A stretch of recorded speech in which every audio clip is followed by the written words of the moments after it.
This is PTR Radio with Colin. But indicted means he was actually, went in front of the jury and they said, yes, you're guilty. You're addicted? Indicted would mean that you just... Anyway. I've never heard the word indicted before. Well, it says right here, indicted. Every single one of these, indicted. That's how you pronounce it, indicted. Indicted. The C is silent. Oh. And now, live on the fabulous interweb, this is PTR.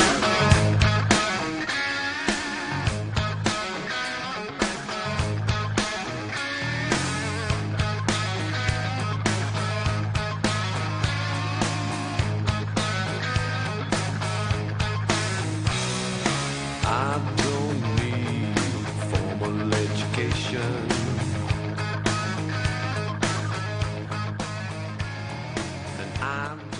Welcome, everybody, to the show. This is PTR Radio, and we are here on the fabulous interweb. It is the 18th, September 18th, 2017. If you're listening to the show, don't forget, as always, during the show, you can get a hold of us at PTR Radio on Twitter, or if you're listening to us on Facebook, as we hope you are, you can chime in the comments there. Mike is keeping an eye on those, and yours could be featured on the stream. Just wanted to get that out there right away. Trying to keep an eye on them anyway. Yeah. Sometimes I fall behind. Yeah. But we have a lot to discuss this week, mostly because we've been so darn busy. I mean, it's ridiculous how much stuff gets thrown at us in between shows. And most of the time we forget because we have other stuff going on. But in this case, I think all of us had extremely busy weekends. Yes. And I had a extremely busy week.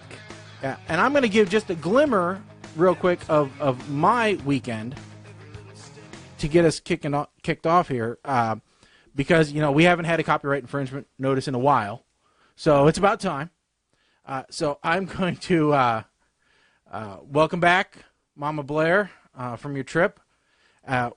But one of the things I did this weekend was I've got a public appearance coming up Friday night. I am the host of a trivia night. That's right. I am headlining trivia night for Lee Elementary School. Really? Oh, elementary school, huh? Yes. That's tricky. Yeah, not the kids. The kids aren't going to be competing. It's for the adults to raise money for a reading center. Still, I'm just saying, you got to be careful with the questions. Yes. Well, I'm gonna test you guys, and I'll give you some of the rejects that I had. All right. I'm just gonna give you two from my musical round. All right. How do we? Okay. This is very easy. Okay. These are my musical round is called Under the Covers. All right. Now, what it is you have to tell me the original artist of the song. But I'm not gonna play you their version. I'm gonna play you a cover of the song. Okay. All right. Someone else covering their song, and you have to give me the original artist that made it famous. All right. Before you go on, I'm actually gonna write this down. Okay. To remind myself, I gotta make a note because we're doing another movie Moonlight Madness thing where I have to do trivia for the shelter next month. And I was actually going to do a round where it was all either remakes or covers. Yeah. And actually I found one guy on YouTube, his entire catalog is heavy metal covers of popular songs. And I was thinking I would just play his old playlist.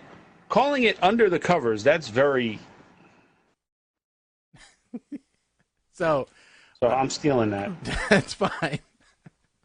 Well, the idea came to me. It's one of these things where we all borrow from within the industry, right? Yeah. I attended a trivia night a couple years ago where a guy did all marching bands. You had to name the song, and it was marching bands playing the song. Well, I took his idea and took it a little bit further. I might have some suggestions for you, but let's Okay. do yours first. All right, so here and then we'll go to mine. I've only got two. Okay. Okay. So here is. So tell me who made the original song for this bluegrass cover. All engine running. Liftoff. We have a liftoff. I miss the earth so much. I miss my wife. It's lonely. Oh, David out Bowie. in space. Yes. David. Oh no. Yes. No. Was that David Bowie or Elton John? David Bowie. What's that a remake of? Rocket Man. That's Elton John, so I'm even wrong. Okay. Well, actually, I was think wrong. they both covered it. Yeah, I think it's They both covered it. yeah. I thought I think David Bowie's was. David I Bowie's was. is more popular than. no, I thought his was Major Tom. Yes, but okay. Yes, that is the Elton John song. Mm-hmm. But he did it as one of the series of Major Tom songs started by David Bowie. Apparently, there's a whole bunch of Major Tom songs. David Bowie started it, but that particular one is Elton John. All right. Well, I can tell you this: the next one, there is no question who did it. Okay. All right. So, tell me who made this song famous originally. This is the death metal cover.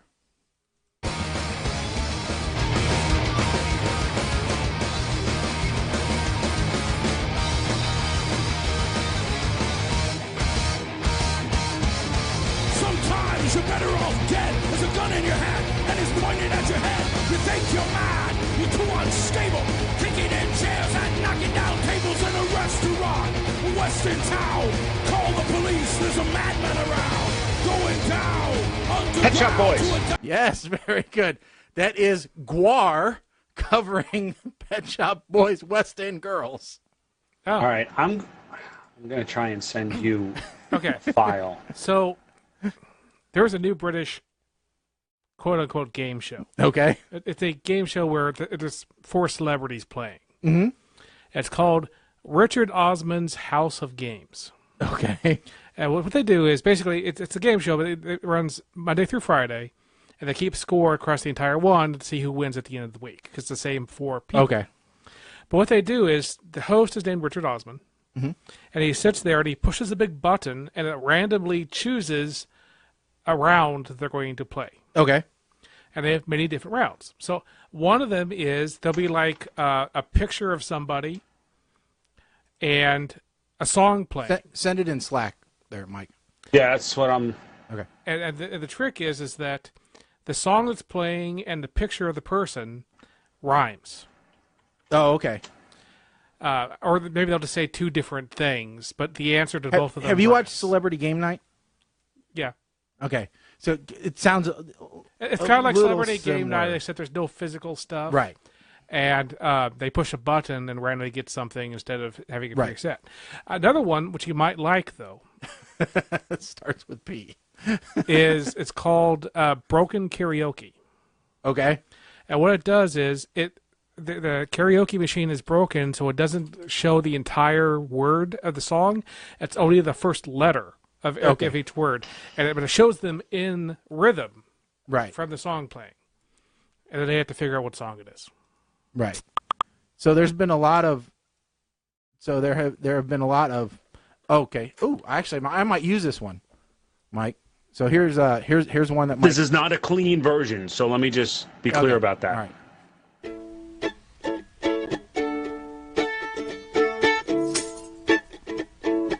Yeah, I think that was the problem with me picking this one. So much drama in LBC, it's kind of hard being Snoop D-O-double-G, but I somehow, someway, keep coming up with funky ass shit nearly every single day. And can I kick a little something for the G's? And make a few friends as a breeze through. It's kind of a gimme too, since they. Yeah, a lot of them, you know, they're so popular. But I did find a couple of. There are a lot of good covers out there. If you want to, you know, I've played these guys before. I love covers. I really do too. So here's a good one. All I wish is to be alone. Stay away. Don't you invade my home. Best off if you hang outside. Don't come in. I'll only run and hide. Who can it be now? Men at Work. Yep. Okay, so this, if you want to use it, this is the YouTube channel of the guy that I am probably going to. Yeah, I got one of his in my list. Okay. I remembered him. Yeah. So I thought that would be a fun round. Yes. So yeah. So I like that idea. I was actually like I had another. See, for our trivia night, the way we do it, it's kind of like skee ball, where if you get it right, I give you a ticket, and you can cash in the tickets for prizes. Right? So this way you don't have to stick around. People can come and play just for a little bit, whatever. So yeah. So now. Yeah. So I did. I had to do 10 rounds of 10. So I went ahead and I tried to do. This will be like the 5th time that I've run a trivia night, and so. You know, I try to do different categories and everything every time. So this will be the first time that I've done a covers music, but I always try to do something different. And also, this time, since it's for a school, I always try to do a theme round for whoever is hosting or whoever the event is for. So like previously, when I've done it for the Tri-City Library District, I did a category called In the Stacks, which is all library-related trivia. Which, by the way, it's really hard to keep coming up with library trivia. It's not the biggest subject in the world. But this time, since it's for a school, I decided that I want to do a round of school trivia, but I will do something different. I'm doing it movie school trivia. So it's trivia all about movies that took place in a learning institution. And I'm calling the round Film School. Okay. So that's how I'm working it in. So far, the rounds I have are Just Kidding Around, which is common knowledge for kids today. It's a mix of pop culture and things they're learning in school. A word from our sponsor, which is all advertising lingo and stuff like that. TV Name That Tune, which we've played on the show here before. Mm-hmm. Around the World, which is geography. Fun and Games, which is exactly what it sounds like. It is board game, video game, sports, trivia. All right, all in that round. Film School I talked about. Kitchen Sink is my potpourri. All right. And then Under the Covers. So, and then there's still one more round that I have to come up with before Friday. I have a suggestion of what not to do. Uh-huh. Even though it would be funny. What? Common Core math. No. So, real just quick. Yeah. Is there, besides Facebook Live, is there some way that any place that I could steer somebody to listen in or watch now live? Facebook is the only place you can actually interact live, correct? Facebook's the only place where you can interact live right now. Yeah. Okay. Why? Are we having problems on Facebook? No, I have one person, a friend of mine, that messaged in that said she's unable to watch anything live on Facebook. So I am not sure. It's not something I really want to get into. Okay. On the air, I'd love to help out, but I'll tell you what, it's okay. I'm going to be doing some testing next week to both do the call quality to help the call quality with Mike, and I'm going to be testing simulcasting to YouTube.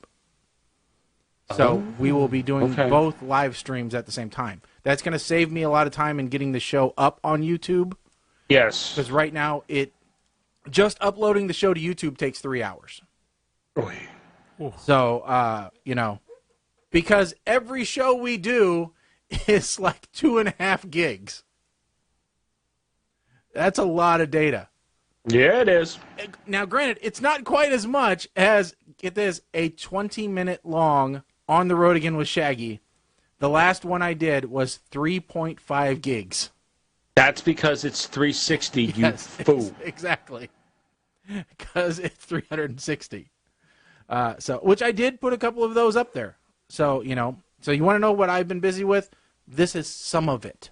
Just some of it. I have a possible category for you. Okay. Another one bites the dust. Oh, dead celebrities? Movies where the lead actor recently passed away. Yeah. Yeah, Or you could turn that around, since you're not doing your trivia at an animal shelter, and turn that into trivia about movies featuring animals. Yeah, true. I could do that. That might be a good one.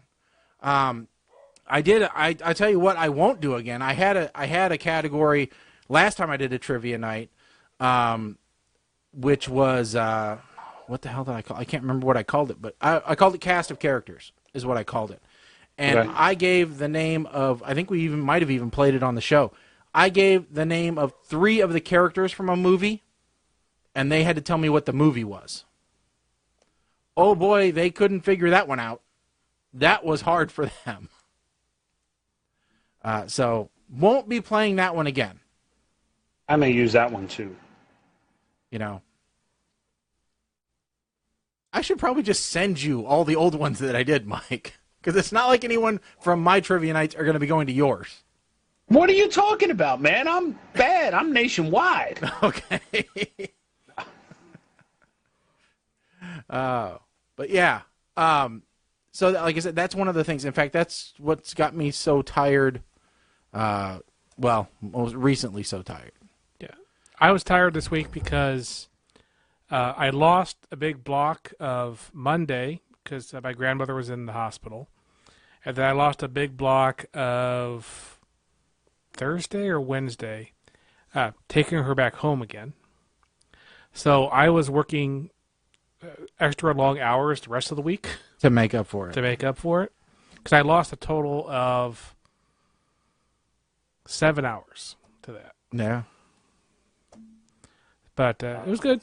She's fine. So. I'm glad to hear that she's good. That is good to know. So, but I was tired. I was very tired. Yeah. And then, and then Saturday, my parents came back from Scotland and Ireland. Their 2-week vacation, which was great. So we had to drive up to Chicago to pick them up. So that was Saturday. And then Sunday, we were all just... You were too tired. I'm not sure what happened Sunday. Sunday just kind of poofed. But... So what about you, Mike? I thought I saw a post where you were out and about. Yeah, Sunday we had Sayreville Day, which is like the community day, if you will.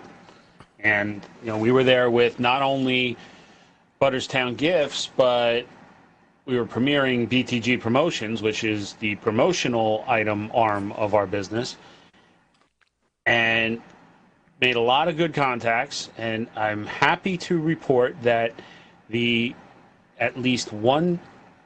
most of the town councilmen, the mayor, and even the lieutenant governor of New Jersey stopped by our booth on Sunday to speak with us. There is a photo out there on Facebook of me talking to the lieutenant governor. Now, if you didn't know, you probably wouldn't know, because they shot over her shoulder, so they got her back and me talking with my sunglasses on, looking like Stevie Wonder. They call it. Look at, but hey, it's all right. I appreciate the fact that they after 4 years, they finally stopped by. Now the big question is: did you ask that? Is it a her or him, the lieutenant governor? It's a her. Did you ask her if she's a fan of PTR Radio? I actually did not, because Kim was standing right there, and Kim would have killed me if I didn't try and promote the business. Well, you can do both. Oh, no. Listen, I don't know. I don't know if I want the lieutenant governor listening to our show. I don't know if I want that to happen. I really don't. Because she's running for governor, and the reality is she's probably going to win. I don't know. I think Christie might do another term. You can't. Thank God. Maybe he'll change Thank it. God. But oh no, the way things are going, Trump's Rolodex is getting thin. So the way things are going, Christie's going to be the press secretary soon.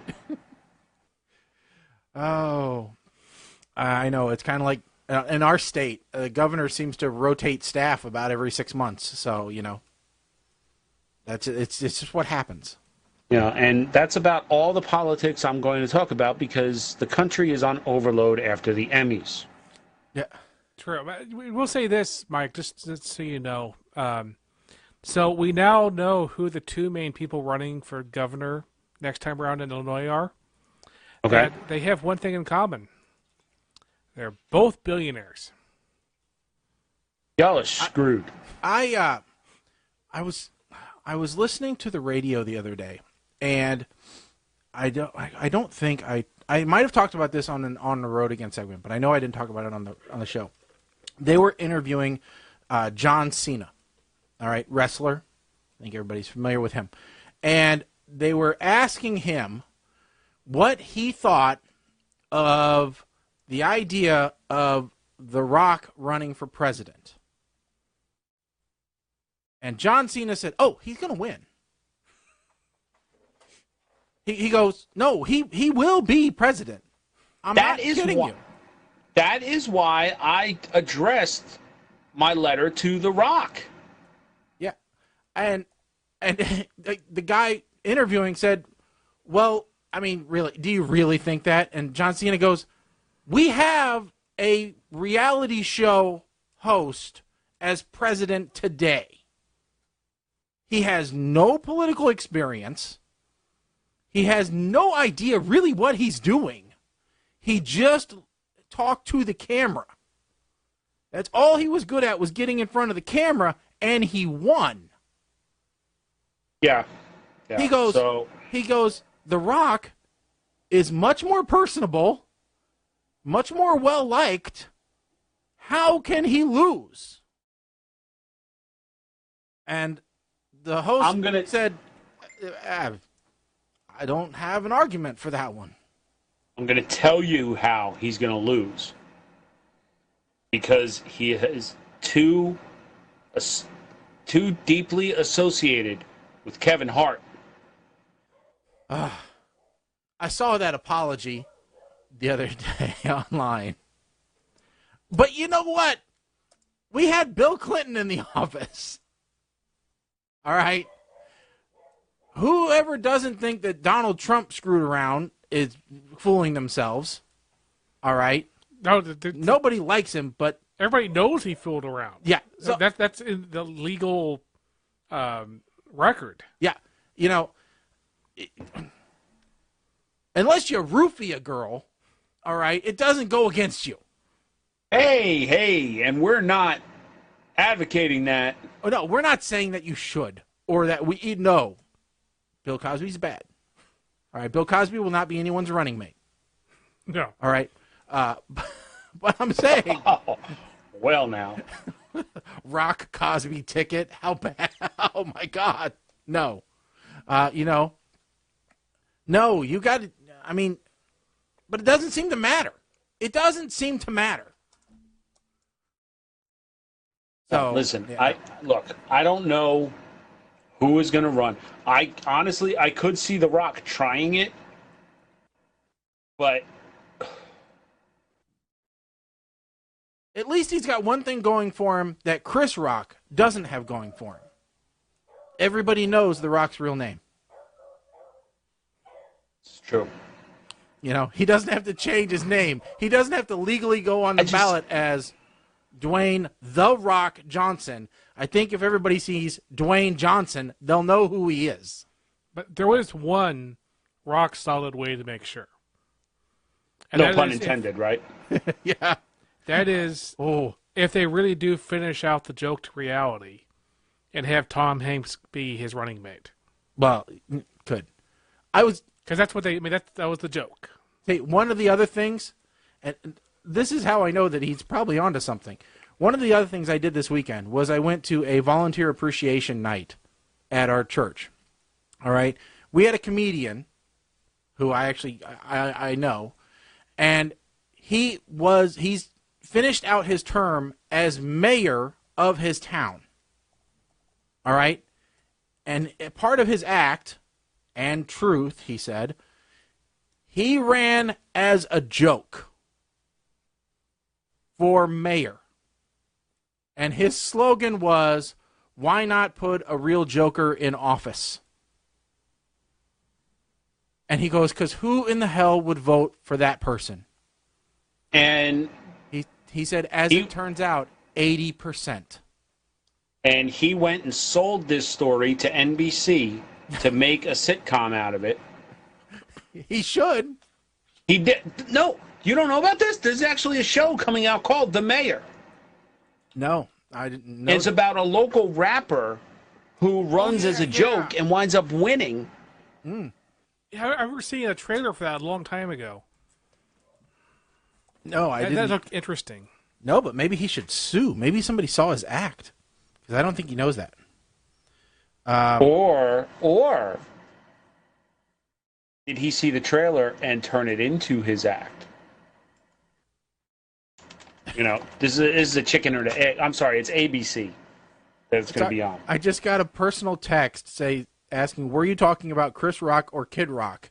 And I said, Kid Rock. So. Oh, yeah, but you did say Chris Rock, actually. Yeah, did I? I heard Chris Rock. Okay, so I screwed up. I meant Kid Rock. Sorry. Oh, okay. Bean! I don't even know where they are. My desk is such a mess. Oh, yeah, there they are. Found them. Okay, and this leads me to another point. We need to replace the beans? No. I found something worse than the bean. Oh, my God, those are crunchy now. Yeah, huh? Oh, those are so bad. But not as bad as man-child. All right. As what? One of the reasons my weekend was so bad was because my wife and my daughter and my daughter-in-law and my maybe one-day daughter-in-law and my mom had a paint night Friday night here at the house. And so that usually it's just my wife, my daughter, and my mom. Usually means my dad and I come downstairs, drink a little whiskey, maybe go outside, smoke a cigar, watch a movie. All right? Pretty easy night. Well, since this night, my boys were over as well, drank more whiskey than normal. But before we drank more whiskey as normal, we decided to do a little tasting of everything behind the bar, pretty much. Because I had gotten a few bottles for my birthday. Like, I got a bottle of Riesling wine. I drank that. Yes, I mean, I drank the bottle by myself. Then I had gotten 2 different types of whiskey, so I tried a shot of each of them. They were good. Then my parents had gone on vacation, and they got me this bottle of man-child rye whiskey. And if you think the bacon beans are bad, all right, I had half a shot of that, and that thing tasted like drinking liquid smoke. It was horrible. All right. I drank more of my other whiskey just to get it down. All right. Then decided it was time to go smoke a cigar. Went outside. Finished off the glass of whiskey I had. My youngest stepson had finished off his. Sent my grandson inside to bring the bottle out because several of us were empty. So the bottle came outside, and so my glass just kept getting refilled. The bottle is now empty, and so I woke up. Well, I remember everything, but I'm not sure how. I do remember waking up at 2:30 in the morning on Saturday morning with a headache that was just pounding. And then I couldn't get to sleep again until 7 o'clock when my stomach and head finally calmed down. And now I know that I'm 40 and I can't do that anymore. That was a lot to drink in one night. So, not doing that again. Okay, I'm trying to find this now. I am too. It's a brand new distillery, so I don't know if they have. Let me see here. If they have a whole lot here is. Okay, so I found the distillery. Yeah, so let me see if I can get it. Well, damn it! I found the. So it's, there it is. So it's this bottle. It's from Crooked Tusker Distillery in New York. Whiskey distilled from a bourbon mash. And, it's something, all right. Yo, they got vodka, coffee-flavored vodka. Oh, there's man-child. Okay, that's aged whiskey. All right. Yeah, that is something. So Sounds like it might be good for cooking with. It'd be good for stripping paint. Yeah, okay. Trying to find this. Yeah, I don't see that happening anywhere in New Jersey, so I may have dodged a bullet on this one. According to this, it is sold out. It's really hard to get because they're not going to have any more until next summer. Yeah, this was their first run that I got, so. Ain't that a shame? I know. First run, yeah. Okay, that's like buying the first edition software before it's been patched. Well, I also got another whiskey called Quiet Man, which is an Irish. Quiet Man whiskey. Well, that trend is okay. And that's a blend.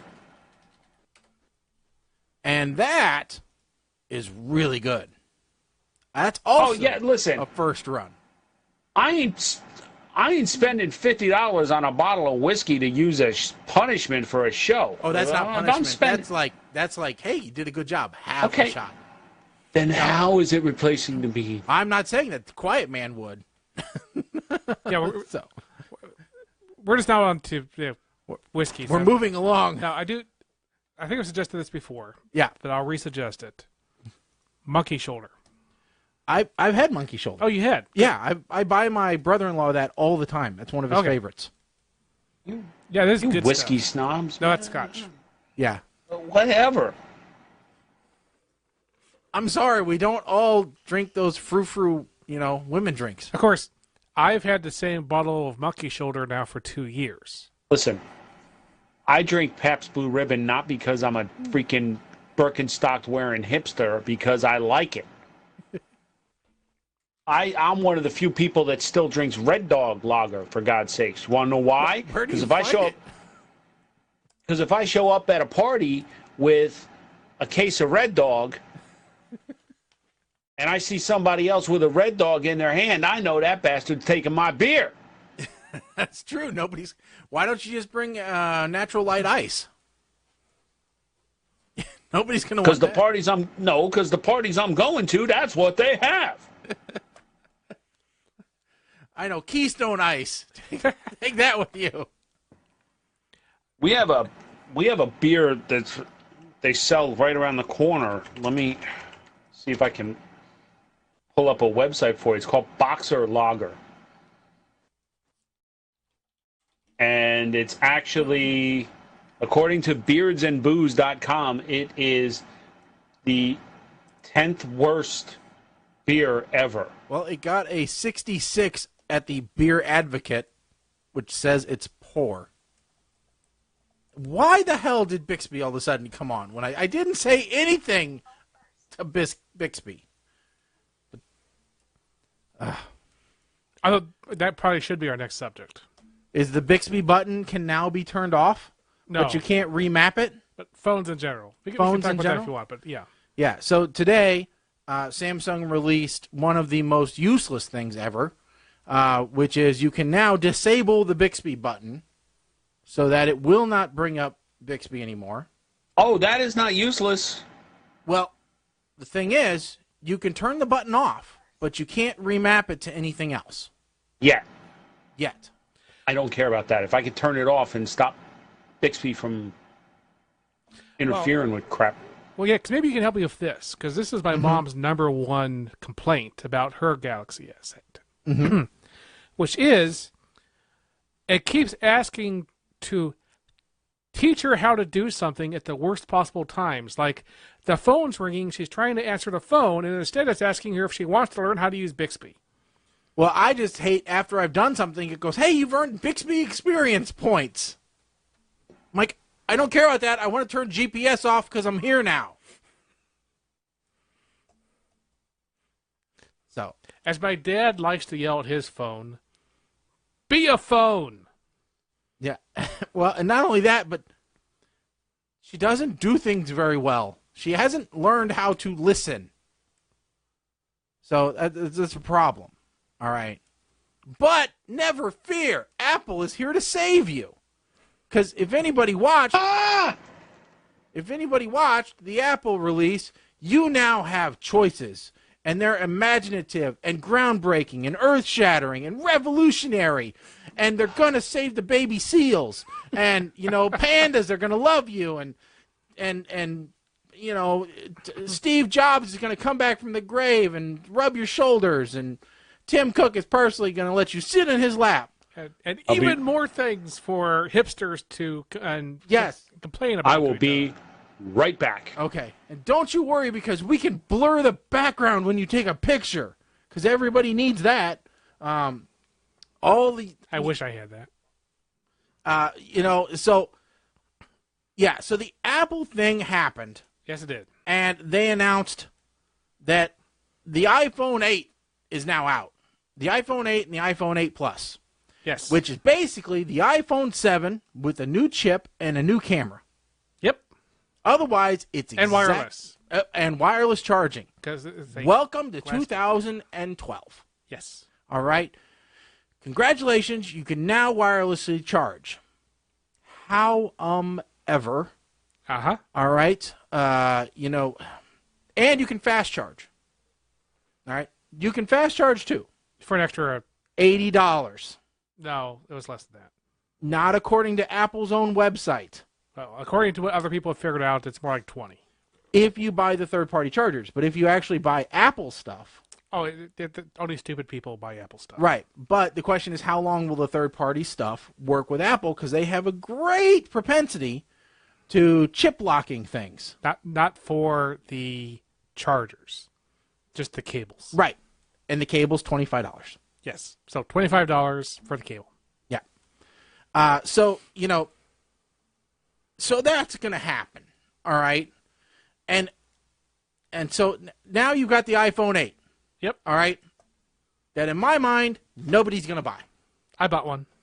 All right. It arrives Friday. All right. So one person's going to buy the iPhone 8. All right. Or you could have the Samsung Galaxy S6. I mean the iPhone 10. So you're basically, this is what I was hoping you didn't cover this while I was out. So one of our mutual friends shared an image, whatever. Yes. That compares the specs of the iPhone X, iPhone 10, to the Galaxy S6. Correct. And if this is accurate... Which I believe they compared the international version, not the U.S. version, that you have to be careful about that. But at the same time, we all know how memes and images on the internet can be false. Yes. I did not research all of these. But the Galaxy S6 exceeds the iPhone X in every category. Other than performance. So... what do you mean? Well, wait. What do you mean by performance? Okay.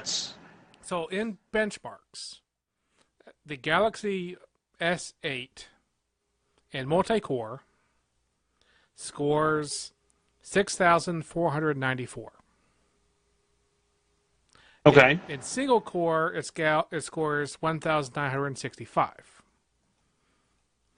The iPhone 8, 8 Plus, and 10 in single core hit 4195, and the iPhone 8 in multi-core has a score of 10,005. And what? That's just basic benchmark processing power. That's processing power for just running stuff. Yes.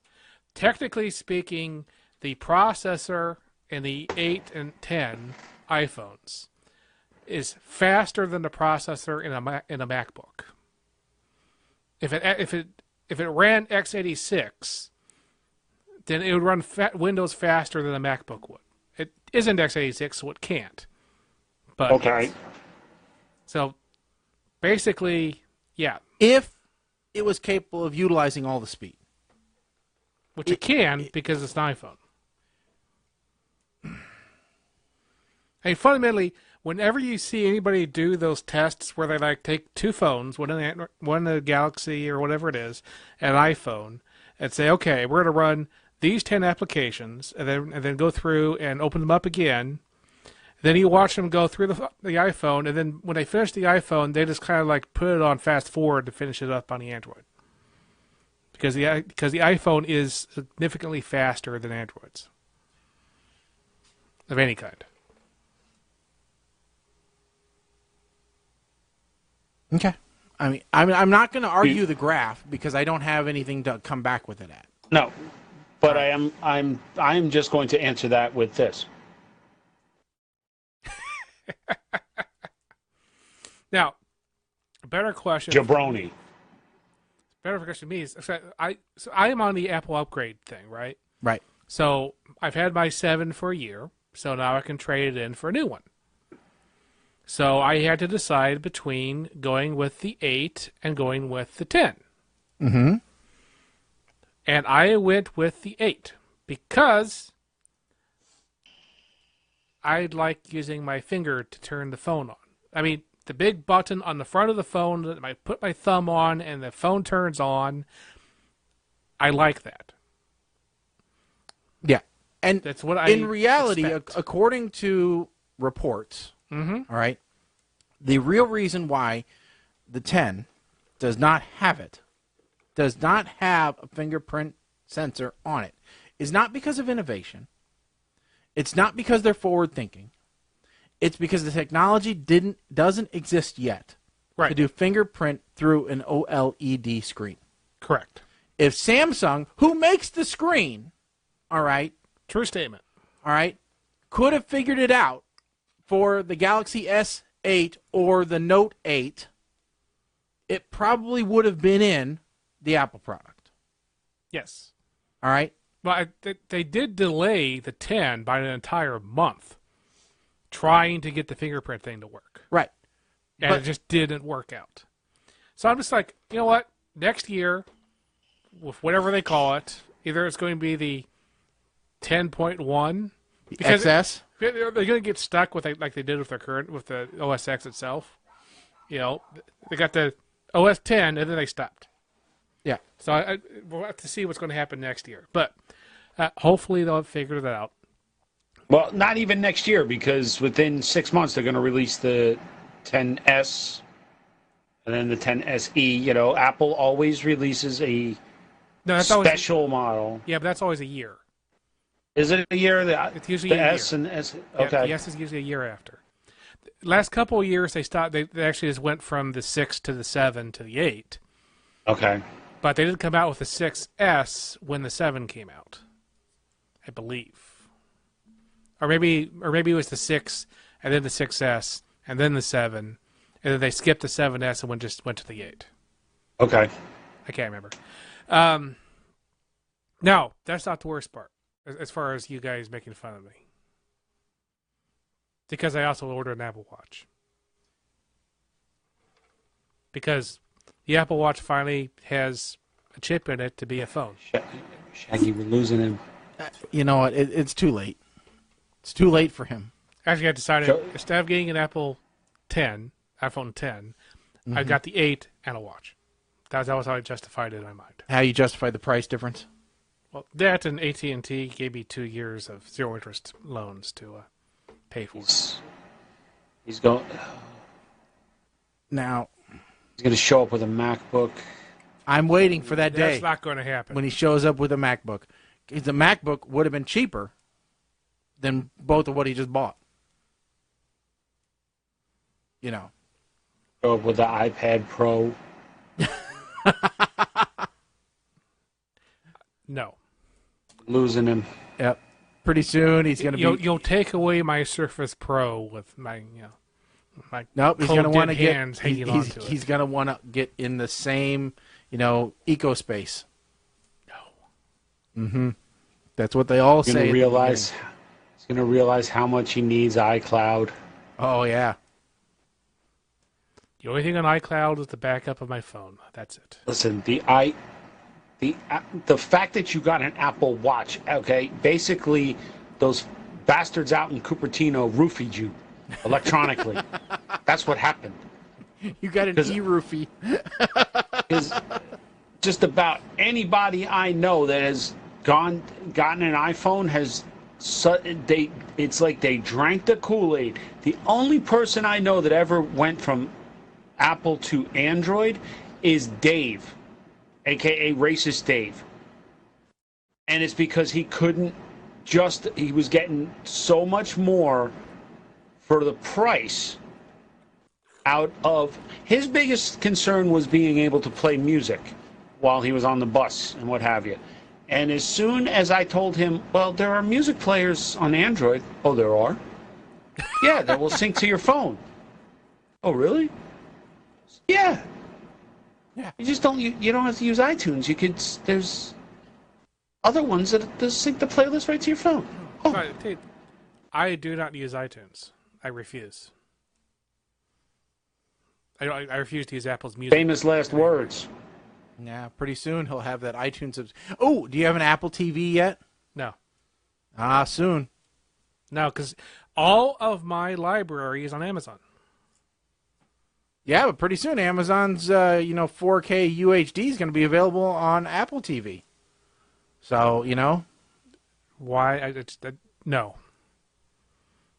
I just see it happening. Do you know why? Because I already own an Xbox One X. Pretty soon, Mac's going to come out with some gaming system. You're going to have to have it. You know what's really sad is up to a couple hours ago, I technically owned 2 Xbox One X's.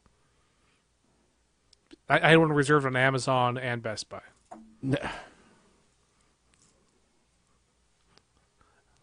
Probably only did that because of the debacle you had with Best Buy, Shag. With getting your phone. Yeah. He's like, I don't trust Best Buy. So. I kept one for a while. I was considering should I try to sell one of them on eBay, and then I was like, you know what? No. Too much of a hassle. Too much of a hassle. I'm not going to, someone's going to take it and then complain to eBay that I just shipped them a chicken, and then eBay is going to take my money away. Oh, yeah. Look, I hate eBay at this point. I've been buying a bunch of stuff off of Craigslist. I have no problem buying stuff off of eBay. Don't get me wrong. Yeah. All right. I haven't run into any issues buying off of eBay. But I won't sell on eBay anymore. Because the system is so slanted as for buyer protection. You could hand deliver with a video of the delivery taking place and have a signed affidavit from the buyer saying this item was in perfect condition when I received it and I am 100% satisfied. They will go and put a negative feedback on your account, and eBay will not accept any evidence otherwise because you're wrong. So I had the exact screw opposite. eBay. I had the opposite happen. I had a shipment that was delivered to my house and was stolen off my porch. And the seller refused to answer back to me to try to get the insurance from the Postal Service involved because it was registered mail. And so I put it in eBay, and they said, oh, well, the seller has a thing saying that it was delivered. And that was it. No other thing able to say. So that pissed me off. Now, what's the point of having insurance on your shipment if it's the shipper that actually has the insurance, and then they refuse to do anything with it? I don't know. So, They probably did file a claim, got their money back, and the thing wound up getting returned to them somehow. So we all had full weekends. yes. And I'm telling you what, this week is not gonna stop. So work today, this tonight. Tomorrow I have work, dentist appointment, planning meeting for the trivia night on Friday, then my first men's Bible book meeting. So I won't be home until after 9. Cool. So Wednesday, only night I'm coming home after work. Thursday, so far, it's work, massage. That's not, that's going to be nice, but I'll probably fall asleep on the damn table. Then visit 2 clients. Home, maybe 8:30. Work on more trivia. Friday, I'm probably going to end up taking, right now I have the afternoon off to go set up for trivia that night. I'll probably end up taking the whole day off to go over there and do it, just so that I'm sure that everything's done. Saturday, wife's birthday. So, that's going to be a whole day. Sunday, well, it's still the wife's birthday, because you know how that goes. All right. So, Monday, I will go to work to relax. Yeah. That's how it's going to be. And, I contemplated taking like Monday morning off so I could just sleep. Finally. But yeah. So my week is getting kind of full kind of quick. Yeah. Maybe sometime in there I'll record an On the Road Again with Shaggy. Who knows? Might as well. I'm going to be on the road a lot, so. It's funny. Somebody was selling on one of the local marketplace sites. Somebody was selling an RCA 8-inch tablet, which whatever, and a Samsung 360 gear for $50. Oh. I saw that, and the rules of the site is you have to say interested to basically. I typed interested right away. Well, she had it cross-posted on other sites. Apparently somebody else got there a millisecond before. It's like a bag of crap. Yeah. Somebody got there 1 millisecond before me. Oh, I was mad. I was like, dude, for $50, I'll play Frisbee with the RCA tablet. I don't care about that. It can go in the next bag of crap. And yeah, it actually would have. Speaking of which. Yeah. I wasn't going to ask this on the air, but since it kind of came up, you know where I'm going. Has it been shipped out yet? Is that the question? Of course. No. That's a no. I believe I'm looking at it right now. Yeah, no. No, it hasn't. Oh. Maybe that'll get done, too. Would be nice to send it out before we start taking names for the next one. Can't you, send it postal service and schedule a pickup? Yeah, I can. They do that free. I know. I just got to get it done. Actually, get a discount for doing that. I just got to get it done. Life's hard, man. It's a struggle. It's a highway. It's hard on the street. For a pimp. That's right. All right. Let's see. In fact, let's see. Since you're impugning my character, let's see just how bad my character is. Mike, the survey. Let's see here. When was this given? I think it was given in originally given in the 1920s. Did you see the link I gave?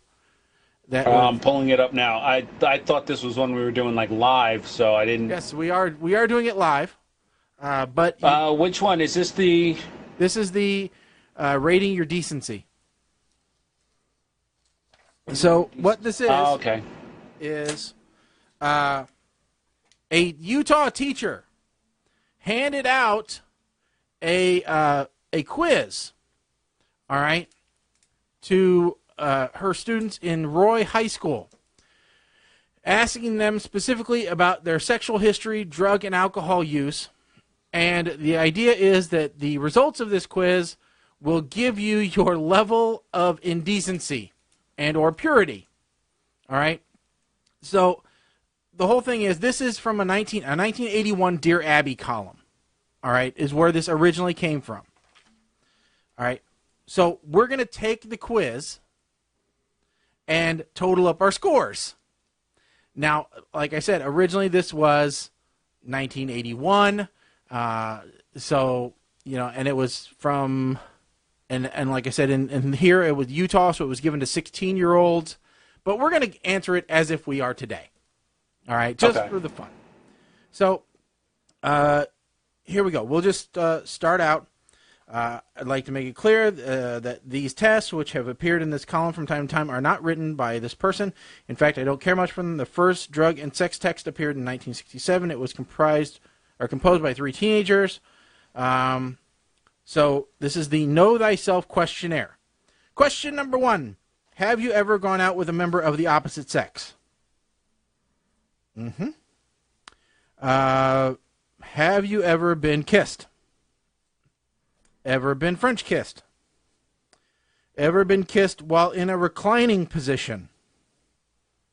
This is just to give you an idea of these questions here. Ever gotten or given a hickey? By the way, that was worth 5 points there. Ever been kissed against your will? At least you don't get many points for being raped. Yeah, at least sexual assault does not result in very many points. It's only 2 points. All right. Ever parked for more than an hour? And for those of you that are young, they don't mean just slammed it in park and, you know, sat around and talked for a while. Nope. Parking means something different. All right. No, not for more than an hour. It doesn't take more than 5 minutes. Ever taken off most of your clothes while parking? What the hell else are you going to do? Ever said, I love you? Ever said, I love you to more than one person in the same week? Ever gone totally steady? Lord. Hold on. Yeah. Can you back up 1 second to this? Ever said, I love you to more than one person in the same week? Yeah. Now, they're not talking about mom, dad, or sister. I was going to say, there's some vagueness there. I got to imagine they're talking romantically. I mean, unless you're that way with your mom or your grandma. But I have sister wives. Yeah. Ever cheated on your steady? And that doesn't mean just accused. Yes, Mike, a clarification.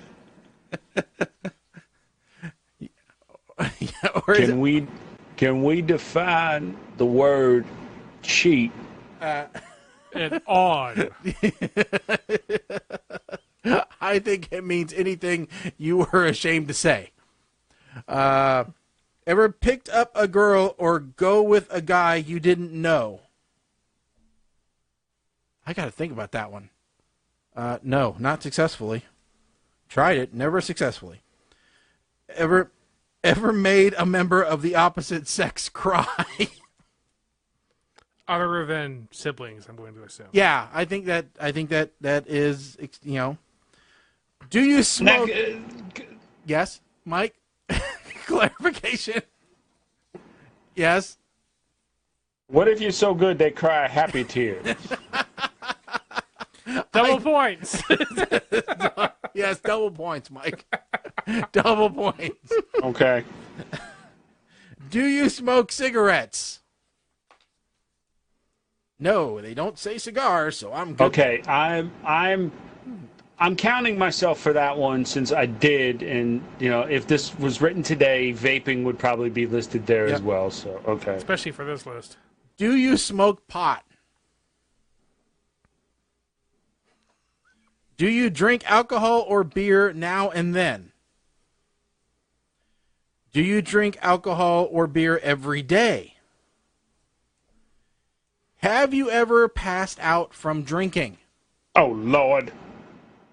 Oh, wait, hold on. I got to change that answer. Because there was that one time that you guys had to carry me up the stairs. Have you ever tried angel dust or ecstasy? Is angel dust even still a thing, Mike? What the fuck? What are you asking me for? Well, I don't know. You're in more of a place where it's more typical, I would think.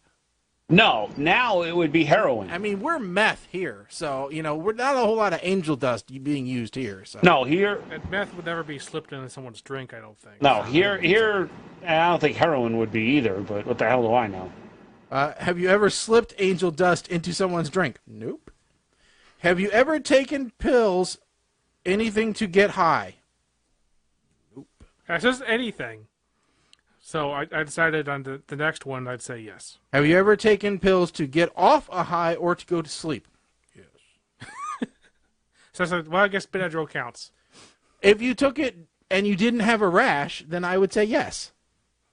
I think that goes in. If you take a Tylenol PM yes, and you don't have a headache, right. I think yes. Yep. Have you ever had sex without using contraception? Or for that matter, NyQuil. From the previous one, not for the contraception. I was about to say, I don't think NyQuil is very good at stopping babies. All right. I have never tried that, though, so I'm not sure on that one. I think Cosby gave it a try, though. Yeah, I'm a little jello pudding. Have you or your partner ever worried about being pregnant? Mm-hmm. After you're scared, did you go back to having sex without protection? No, because there wasn't anything after that. The first scare was the last scare because it worked.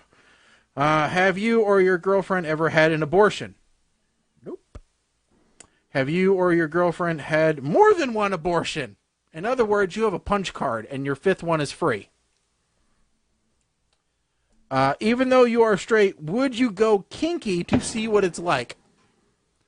Now, remember, this is old terminology, so I think what they're meaning is, are you bi-curious? Would you try being bi? Hey, listen, it's not gay in a three-way. I'm just saying. Well, depends on the level of separation. Anyway.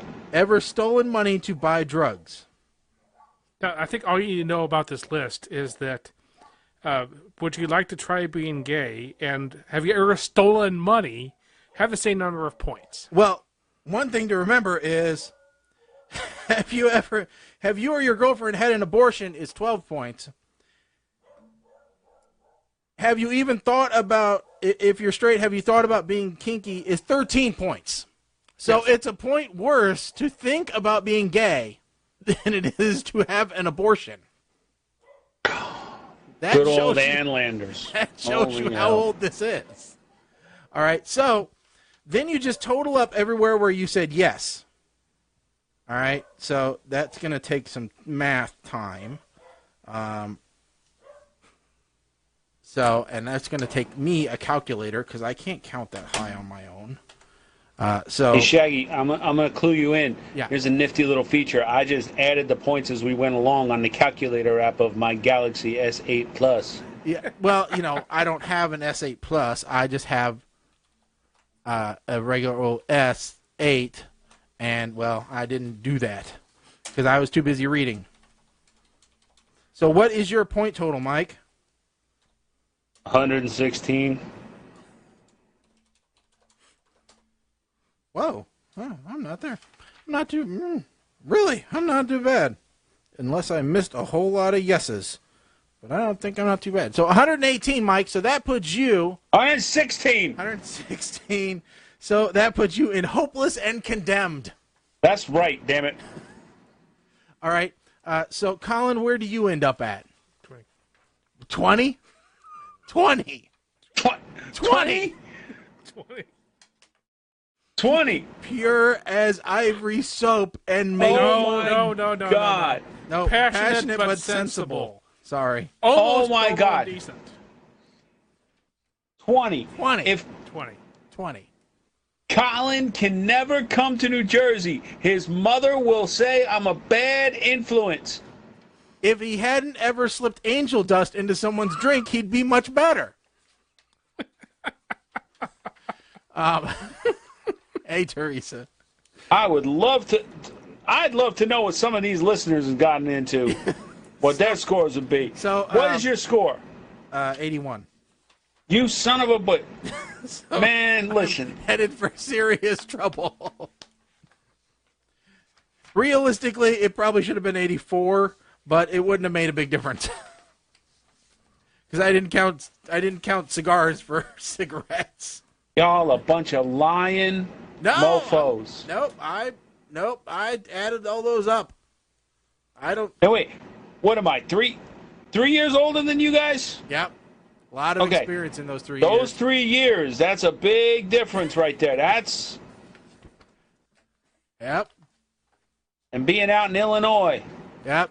Good old farm country. We're pure. We don't get in trouble like you city You slickers. bastards were out there drinking in the cornfield or cow tipping. Meanwhile, I'm under the boardwalk fornicating with That's right. big-haired Guidette chicks. Yep. Yep. So, but it's nice that we ran the gambit on that, though. I was glad I took some Benadryl to go to sleep once. Colin would have been a damn priest. Now, how many did you have to get to break out the collar? I'm wondering how few you had to get. Yeah, but no. So that was fun. I was listening to them do this on a radio show, and no one got under 100.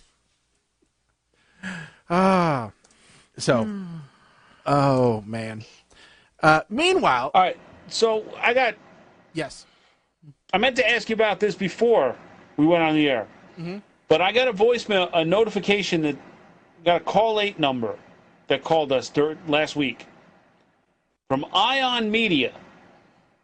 Okay. And you should have seen me go into Google Foo mode trying to figure out why Ion Media was calling us. And I was guessing it was either we made fun of one of their shows and they were calling to cease and desist us, or they wanted us on the network. Yes. We're the next Howard Stern TV show, aren't we, Mike? I don't know, because it said they left a voicemail, and it wasn't a voicemail picked up by call 8, so what was the voicemail, Shag? There's no voicemail. I don't have a voicemail. Call 8 is lying to us. I say you just call back the number.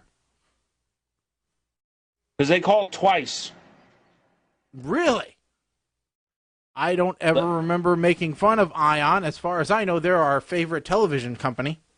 And we have nothing but utter respect for them and their choice in fine programming. I mean, I know that they're a must-watch on my television. In fact, the voicemail, we just got a call that went to voicemail. Is the phone not working?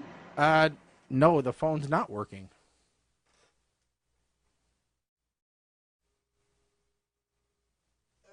No, the phone's not working. Are they trying to call us right now? No, this is a cell phone. Oh, okay. So, Ion Media Net left a 16-second voicemail on 9/12 at 1 o'clock in the afternoon.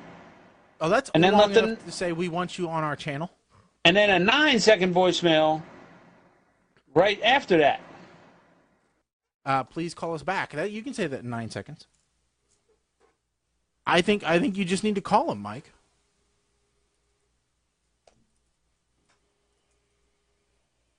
So, but we have a bigger problem here. Yeah? Where are these voicemails going? I don't know. Because they should be going to you. Because I'm not answering any of the calls. Okay. Oh, Teresa just tried to... And it went to voicemail.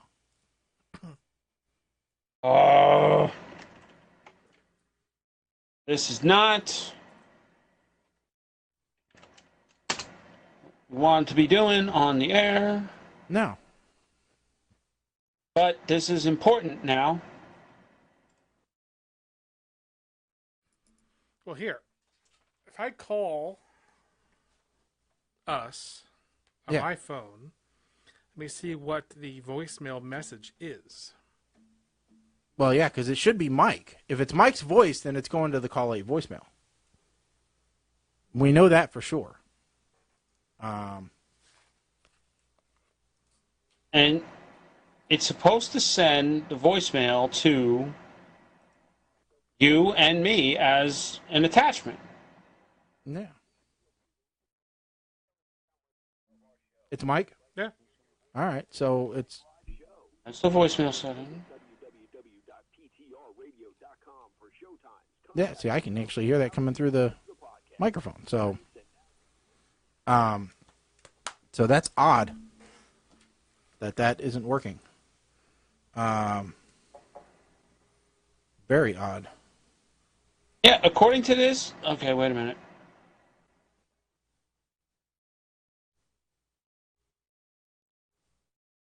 Let's see.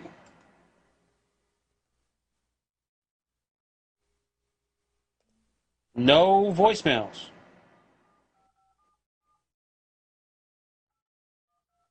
Not cool at all.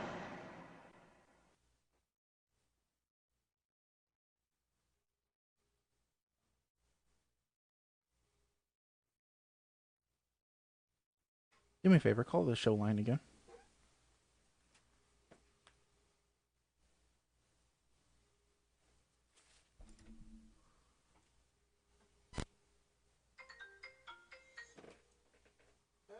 Go in the stupid hole. All right, say something. Something. I have said something. I have said something. Okay, now can you hear me coming through? Yes, I can. All right, there we go. Phone's working, Mike. Okay. All right, so Teresa, you can call back.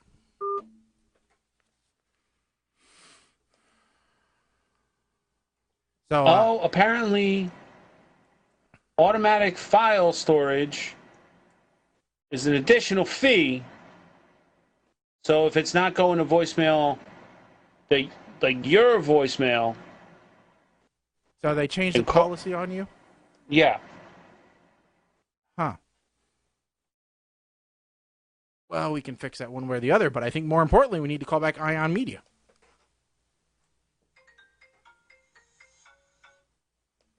Hello, you're on with PTR Radio. Hey guys, what's up? Hey, is this Teresa? Yes. All right, where are you calling from today? The bicycle, the bathtub, the stair stepper? Just in my room hanging out, actually. Okay, are we getting wedding plans ready? A little bit. Okay, because you have 3 bridesmaids here that are more than willing to make the trip. Yeah. Thank you, guys. I will definitely have you. Okay, great. Mike will obviously wear the dress, and then Colin and I will wear suits. Mm-hmm. We're not traditionalists like he is. Of course not. So how are things going? Yeah, we're looking at good. We're looking at venues and everything, and just trying to plan out like what we're looking for. I wanted to do it so it's early fall. This way the leaves are turning and it'll be a pretty background, but everybody's not sweating to death in formal wear either. Oh, yeah, no, you don't want that. I've been in a summer wedding, and it sucks. Yeah, I don't want to do that to all of our guests and my bridesmaids and everybody. No. Listen, as long as you also don't have the wedding in a spot where it's like bug season because of the time of the year. So you got to be careful about that, too. Yeah. Yeah, so... All right, good. You can hear Mike. I was worried about that.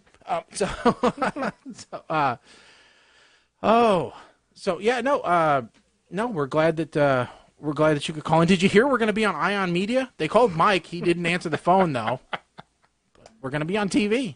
Oh, you guys are having some technical difficulties. Congratulations.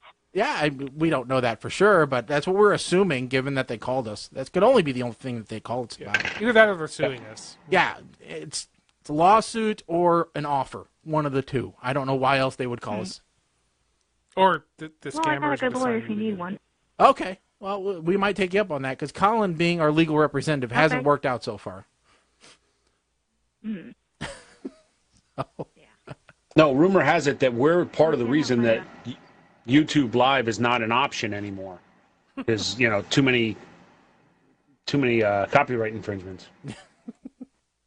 So, maybe. You never know. Yep. So, well, did you have anything else? Anything you want to ask us, or any suggestions for what we should be talking about? What was that? What was that score thing where somebody got like 88 and somebody else got the other thing? What's that? It was a purity quiz to see how good we are, how honest and pure and wholesome we are. And the answer is the only one of us that's any good is Colin. Mike is on the fast track to hell, and I am headed for serious trouble. All right, so I'm going to go put this on a link to the article that has the quiz on the Facebook page. Yeah, it was originally that's actually what I'm walking down the aisle to. Oh, okay. Highway to Hell. Highway to Hell. Instead of like Here Comes the Bride, no, I want Highway to Hell playing. Well, it's much better than some of the other YouTube videos I've seen where they walk out to the song "Bitch," which is a bit white trash. So yeah. So I take it. I already got the band book. I take it then that this isn't going to be at like a church. No. Okay. No, it's going to be a big outdoor celebration. This way, everybody can come in their Sunday best, their blue jeans. I don't care. All right. Well, just look nice in the pictures. That's all I ask.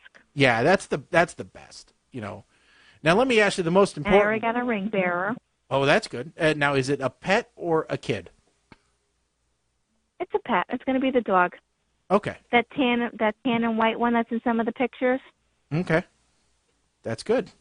Yep. That's Kai. That's a rescue boy, so he's going to be the ring bearer. There you go. That's always good, and they take better pictures than kids anyway. Of course. So let me ask you the most important question: is at the reception, open bar? Yeah, totally. Oh, there you go. That's a given in my family because if it's not open bar, they ain't coming. Flat out, they ain't coming. His side of the family, forget it. They love to drink, so I want everybody happy. Well, then it should be a good time because I'll tell you what, of the weddings that I have DJ'd, the open bars are the more fun ones. even if it's just free beer, they're a lot more fun than when you're paying for everything. So yeah, you would be surprised. I want like $6,000 worth of fireworks going off. Yeah. I don't want to have like this big stuffy wedding where everybody's just stuck in formal wear and elbow to elbow. Oh. I want it to be a big family party. Well, that's good. So, I have to ask, where have you gotten your wedding favors yet? No, we haven't really planned anything. Okay, I have a great site for you to check out for wedding favors. That would be butterstown.com. Send it to me. Okay, we will do that. They are one of our show sponsors, and they will be able to hook you up, or bridesmaids gifts, groomsmen's gifts, any of that stuff. Oh, perfect. Oh yeah, I forgot about bridesmaids. Yeah. And groomsmen. Everybody needs a little gift. Yeah, everybody needs gifts. I got cufflinks in the last wedding I was in. How boring. Well, you know what? They were monogrammed, and honestly, I didn't have any, so it was kind of nice to get some. But I've been in other weddings where you got like etched beer steins or stuff like that. I think it also depends on the age of the person getting married, what type of gift you get. The one where I got the cufflinks, he was older. He was 35. So yeah, you get a little bit more grown up stuff than on the older weddings. I'm still waiting for a second wedding though. Yeah, Steve's almost 40, and I'm 31, so it's going to be a younger set wedding. Well, that's good. Like he doesn't act like he's 40. Well, and that's always. I don't act like I'm 31. I still think I'm like 19. Well, That's what's important. I always tell people, because there's a significant age difference between my wife and I always tell people that it's not really about the age between the people. It's more about how you two get along together, and whether you're at the same point in life as each other. Because if you're at different points in life, then it's only going to be exacerbated the further along you go. But as long as you're on the same page and you're where you want to be, then everything else, doesn't matter. So I know Mike and his wife have a huge age difference, don't you, Mike? An incredible age difference that I can't believe we've made it as far as we have. Yes, she is 4 hours older. Wow. So that's pushing the envelope. Let me make sure. Yeah, my door is closed. Yeah, I don't think she's listening. Hold on. No, she's not watching. Okay. Yeah, she's 4 hours older, Mrs. Robinson. So. But no, I think I think everything you're saying sounds great, and I believe that the wedding should be a celebration. The only thing you have to watch is make sure nobody gets stupid drunk. Everybody's there to have a good time, but oh man, some people can go too far. And if somebody does get stupid drunk, make sure that people have their cell phones ready. Yeah. Because you could make money off of that in the end. Monetize that video on YouTube. And make sure somebody yells "World Star" before, right after they start recording. No World Star. No World Star. Oh. Wow. A white guy telling somebody to yell "World Star" on a video. Wow. Well, Teresa, thank you for calling. We are going to get to... Nice to be able to call in. Yeah. Well, we should have this working from now on. Usually I'm either in the tub or on the bike, so I can't call in. It's not you guys. It's me. Yeah, well, you got to stay clean and healthy. You got to live that kind of lifestyle. That's what we always say. Oh, I'm a lot healthier now. Healthier and happier. I quit my job at the daycare center. Well, congratulations, because that is a thankless job and one that I wouldn't want or could be able to hold for very long. I think that's why I got put on antidepressants. No. So are you out looking for another job now, or do you have another one already? I have another one lined up. Okay. So. Well, hopefully that one works out better for you and is easier on you mentally, and you do well with it. Yeah, I was in a bad spot for the past few years. I mean, I don't know if you saw by the Facebook post, but we saw some of those, and we're glad that you're much better now. Thank you. So. And of course, I always have you guys to listen to on Mondays. That's right, you do. So. And you can listen to Shaggy several times a week at this point, on the go, yes. Or on the road again. Yes. So, well, we will. Hopefully, we will talk to you on the next show. Okay, Teresa? Totally. All right, guys. Have a good night. You too. Bye. Thanks. You too. Bye. There you go. Phone's working. Phone's working. And she got a source that's going to make getting her wedding favors that much easier. That's right. Call up. We'll solve your problems. Yes, Teresa, it is in the comments on the live video. So. Yep. All right. So now, before we get to this, Colin brought a video we got to play. Yes. Which is going to brighten everyone's mood. My parents told me about this ad in the UK. Yeah. So we found it on YouTube. We're going to play it. Yeah, so I'm going to start it a little bit into the video so that we don't get too bad here. All right, come on, flip, stupid. All right, so here we go.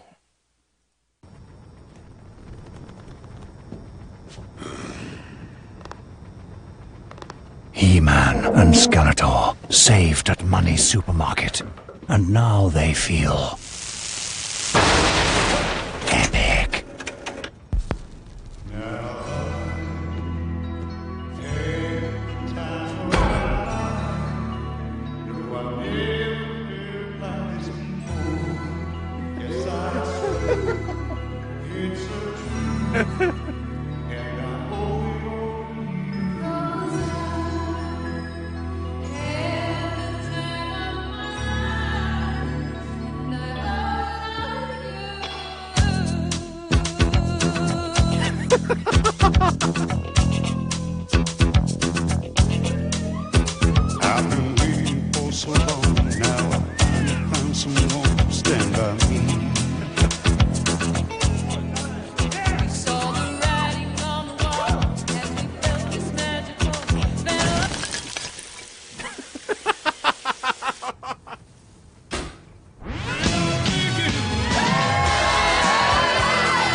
Skeletor, your so money supermarket. Oh, my.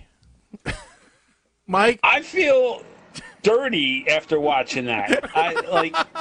Dirty Dancing, maybe? I don't feel right now. My question is this.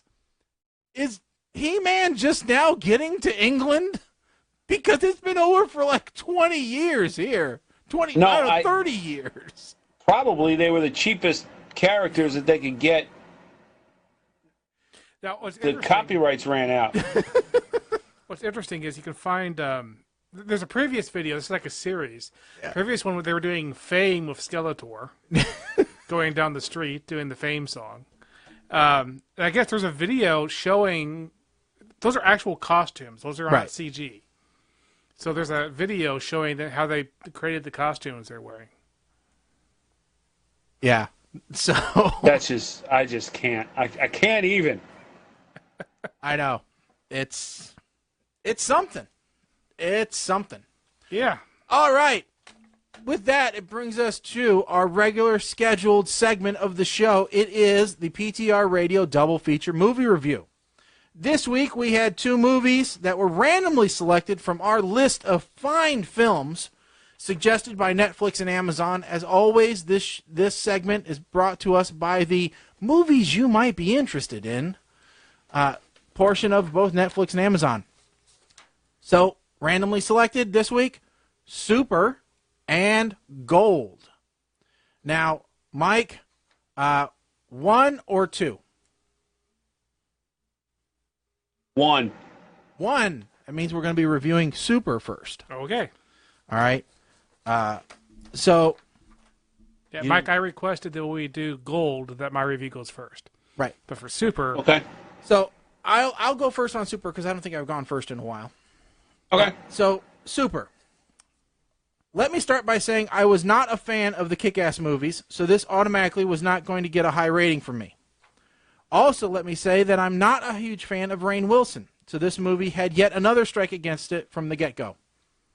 Now, add to that the fact that Kevin Bacon is playing a bad guy, again, and bam, instant hate. Yep, you heard it right here. I really hated this movie. I mean, I can see the appeal to the audience that likes excessive violence and gore and is into those kick-ass movies. But for me, if I'm going to watch a superhero movie, I want something more akin to Spider-Man or Guardians of the Galaxy, and not something closer to The Tick. So for me, this movie gets a very simple puke. But wait, I've got one more thing to say. And now, my open letter to Kevin Bacon.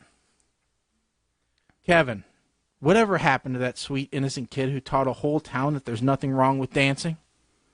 Did your time as a bike messenger teach you nothing about slowing down and taking it easy? After you and Tom Hanks survived the troubles on Apollo 13, did you not take a good look at your life? When will you return to the days of The Air Up There and Tremors? Kevin, please get your crap together and stop being the bad guy. We've had enough of you in films like Hollow Man, R.I.P.D., Flatliners, and Sleepers. Turn away from your evil ways and learn again what it's like to be the good guy.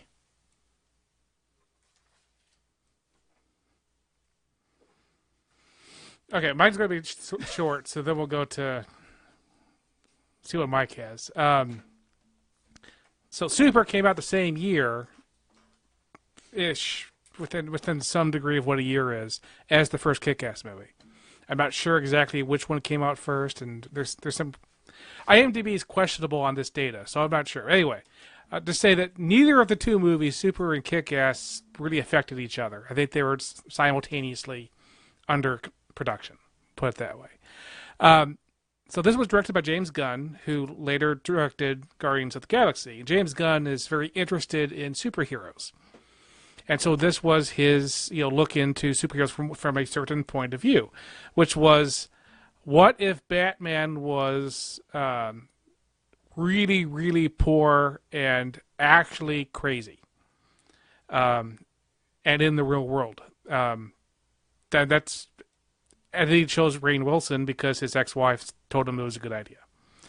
I would have to say this is not a movie for me. I like The Tick, by the way. I think it was just getting good when it stopped from this season, but I did like it to some ish. This was not a movie for me, but I could see why some people would like it, and I thought it was pretty well made. I mean, hey, James Gunn is a good director, and Rainn Wilson is not one of my favorite people in the world, but I am giving this a meh +1, whatever that one is. Just because, even though it's not for me and I don't ever want to see it again, I can see that there's quality there, and some people might love it. Okay. Mike, you're up. All right, so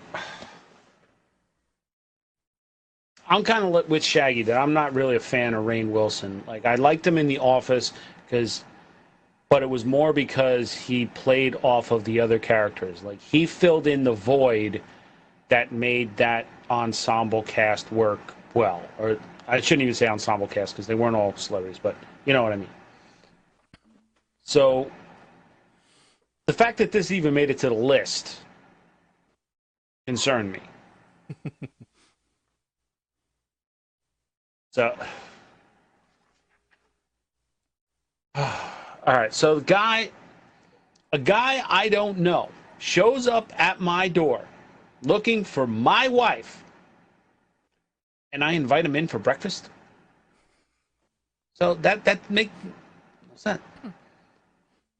I didn't look at anything on IMDb at this point. So I didn't know if this movie was made in between takes of Guardians of the Galaxy, because it seems like there's a lot of folks from that movie in this movie. Several years before.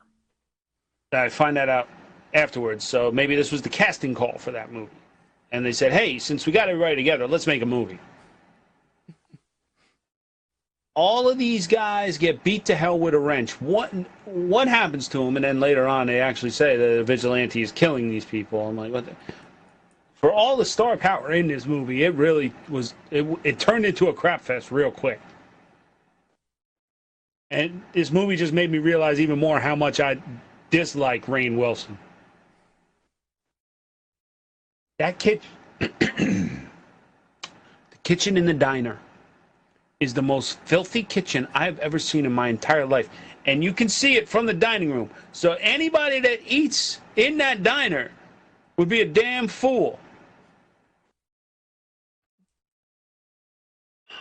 Then we get to the awkward parts of the movie that I really could have done without.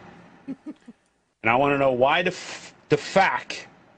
And just to avoid the bean penalty, I just want to make sure you guys can see that I actually wrote FACQ, fact. Is Ellen Page doing dancing around her room like the wedding number in Coming to America as she auditions to be Bolty? What kind of drugs is she on that she wants to make out with him?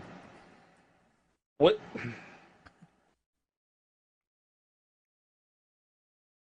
They get it on, which is possibly it is more awkward than the rape scene in Witness or whatever that movie with Jodie Foster. I may have the wrong movie. I was going to say Showgirls, but yes. But then he sees his wife in his puke. In his puke. Bolty gets too happy when she's getting violent. It's pretty disturbing. His speech to Jock before he kills him is a piss-poor ripoff of the courtroom speech from Boondock Saints. And trust me, I know the speech from Boondock Saints. It just dawned on me that we saw Nathan Fillion and Linda Cardellini for a total of like 10 minutes between the two of them. So I feel very bamboozled about them even being listed in the credits. Seriously? That's how this movie's going to end. Rainn Wilson looking at the camera crying. Cut to black. I know. Don't look back. I'm with Shaggy on this one. Puke. Kill this movie with fire. As far as my own reaction to the movie, it's puke, but I cannot give a movie that's made this well a puke. I understand where you're coming from. So I don't care. Look, the production value on Ishtar was good. I like Ishtar. You're out of your damn mind. All right, moving along. Colin's going to go first on this one, but we're talking about... I just wanted to say, because we have talked in the past about trying to do stuff where we see a movie where one of us has seen it and then the other two watch it. Yeah. So, especially after that thing, talking about the end of it and stuff. Yeah. We need to arrange it so that the two of you watch the Hitman's Bodyguard the same week, so we could discuss that. I kind of want to see that movie. It's a Ryan Reynolds movie. It's in theaters now. And Sam Jackson. Okay. Okay, so... In fact, if you want to... Well, you don't have time. But if you wanted to go, I'd see it again. All right, so up next, Gold. Gold, The yes. 2016 movie Gold. Yes. Starring Matthew McConaughey, and Colin is going to go first. Yep. Let's see if I make sure I can see it all. Okay. Gold is a 2016 film about an actor named Matthew McConaughey who has gone prospecting for new characters to play. He has hit upon a new character, a pudgy, annoying man who is losing his hair. First thing Matthew does is go to fellow actor Craig T. Nelson to see what Craig thinks of the character. Craig tries on the character himself briefly, but he decides that McConaughey should take point on the new character instead. What follows is a 2-hour-long slog of McConaughey putting his character in different settings to see how well the character works. First, McConaughey has his character strung out on drugs, working in bars, and being a thief. Finding this boring, he decides to try moving the setting into the jungle, and asks Mark Ruffalo along to provide a character to perform against. Unfortunately, Mark himself couldn't make it, so Edgar Ramirez was brought in to play Mark Ruffalo. Quite a long time is spent in the jungle, where McConaughey plays his manic-depressive character as manic, depressive, soaked, muddy, delirious and with malaria, and finally, maniacally happy in muddy underwear.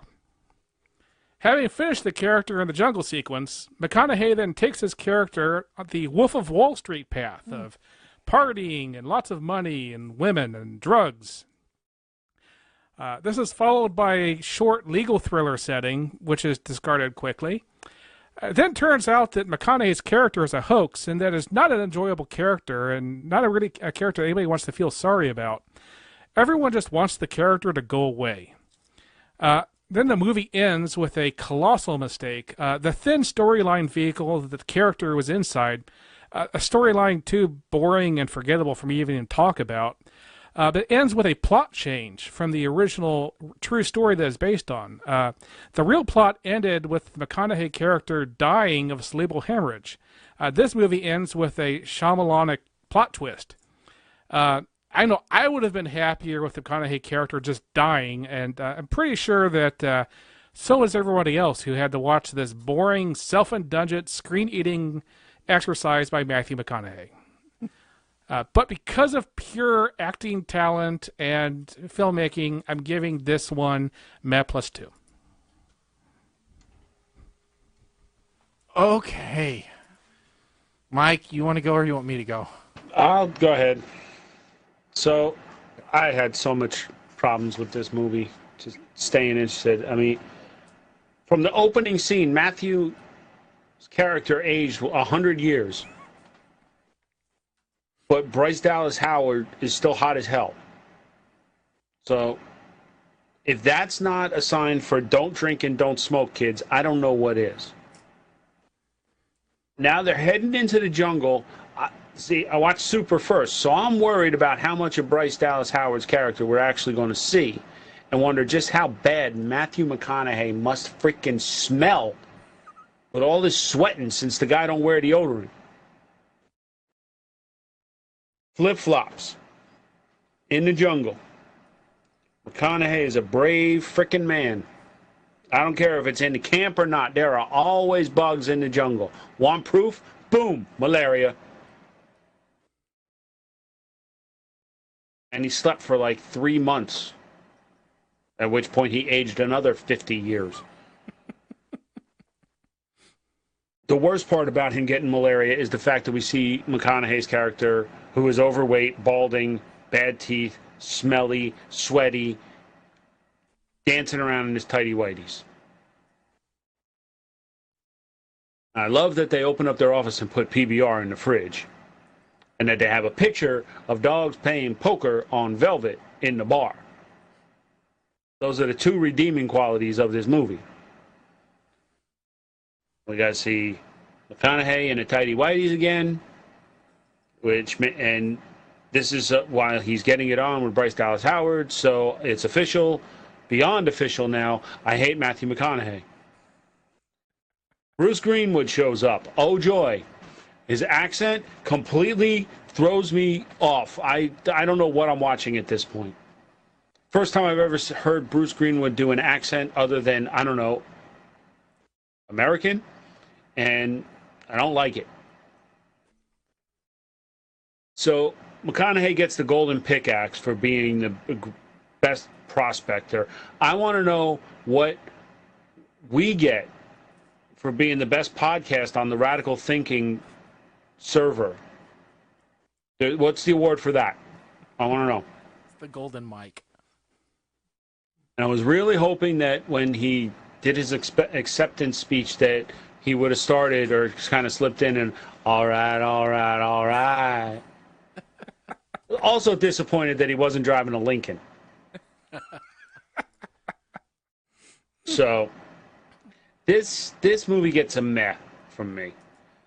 There's nothing about this movie, not even Bryce Dallas Howard's presence, that pulled me in.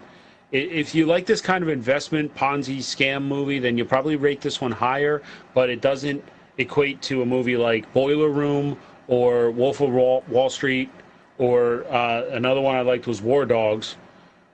But if you're really a McConaughey fan and you want to see it, I think you're better off watching like Dallas Buyers Club than this movie. All right, my turn. This week we feature two movies with relatively large budgets compared to the recent weeks. The movie Gold features a great cast of characters, including Matthew McConaughey, Bryce Dallas Howard, Corey Stoll, and Craig T. Nelson, just to name a few. Now, I'm sure that with that type of star power, the casting budget was large. But it's obvious to anyone watching the movie that the majority of the budget was spent on location shots, helicopters, extras, and probably a great craft services spread for the actors during shooting. I say this because I sure as hell know that wardrobe for the main character played by McConaughey didn't take a lot of the budget. It's either that or Hanes has the worst deal for targeted product placement in the world. I swear for the majority of this movie we see McConaughey in nothing but his dingy white underwear. Now I know a lot of women who would love to see him in nothing more than a nice set of briefs, but I think even those gals would be disturbed at this portrayal of humanity. The movie itself seemed to center around the search for, discovery of, and ultimately defrauding with of a gold mine in Indonesia. Honestly here, I'm saving you the trouble by spoiling it for you so you don't have the nightmares that I do. I will say that McConaughey went all out for this role, and while other reviewers say the movie seemed to flip-flop, you have to give it to him for his dedication to his craft. Me personally, I'd have been ashamed, but he went for it. The movie has a series of ups and downs as we follow this death of a salesman-style action from something to nothing and back again, seeing how success can bring someone up and then destroy them. In all, it was a somewhat interesting movie, and being based loosely on a true story, it was intriguing, but it's not something I'll really watch again, especially given the ending where we're thrown for a loop and begin to question if we really knew the truth. For all these reasons, I have to give this movie a rating of skid marks. For those following along at home, that's analogous to VERP, but somehow I feel more fitting in this case.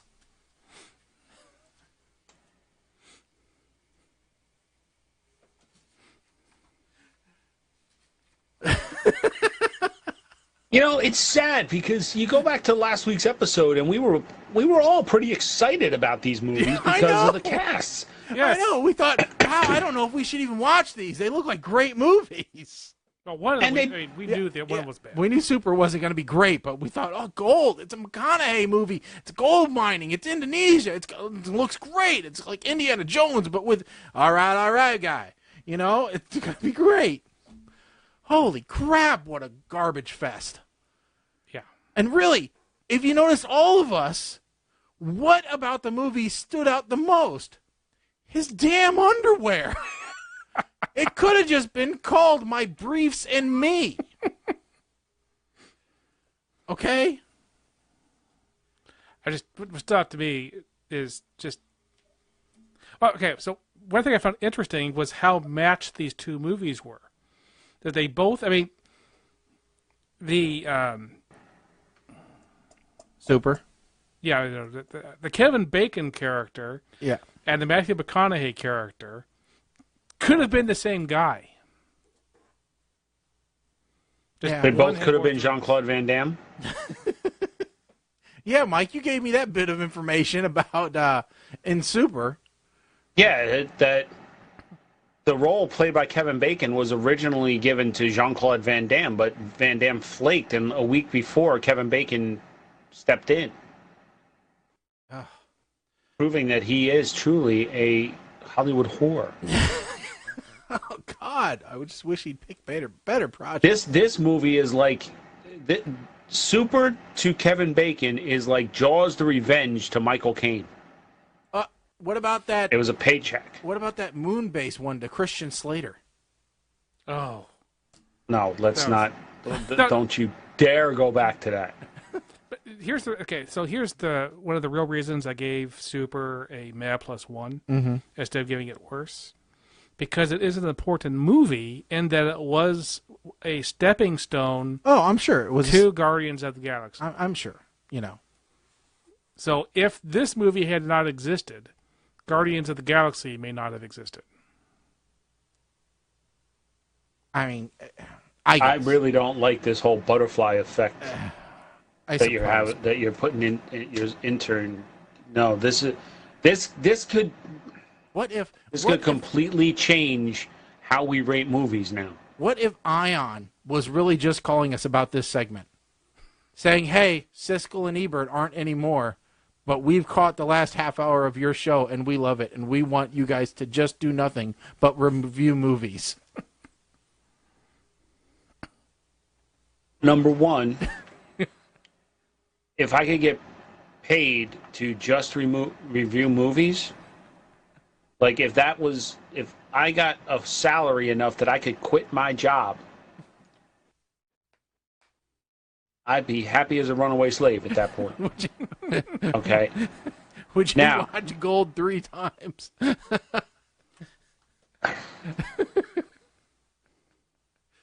Maybe if there was a bonus involved. Number two. If that were the case, the problem would be that they might ask us to produce the official Puke to Schneike's ranking, which we have gone so far off the charts that I don't know that we actually have that. Oh no, we can make or it. Could we can make it up. We can backdate it. So it'll be like the federal government. We can make it. Yeah, we can make it up. The problem is we get movies. If we watch too many more movies like we did this week, that we almost have to have like a 2-axis scale of how much we liked the movie and what was the quality of the movie. XY. All right. Because these movies you could give like an almost the Snike's quality level and a puke. Did I like it level on both of them? So all right. So since we have a few minutes left before we need to do two things. We need to pick movies for next week, and I want to do a quick review of the Orville. Oh yes. Okay. Yes. All right. Yes. All right. So let's Shaggy hit the random.org 1 to 27. 1 to 27 coming up. I'll try to get more movies in this week too. And the answer is 20. Okay. Hold on. That is Late Bloomer.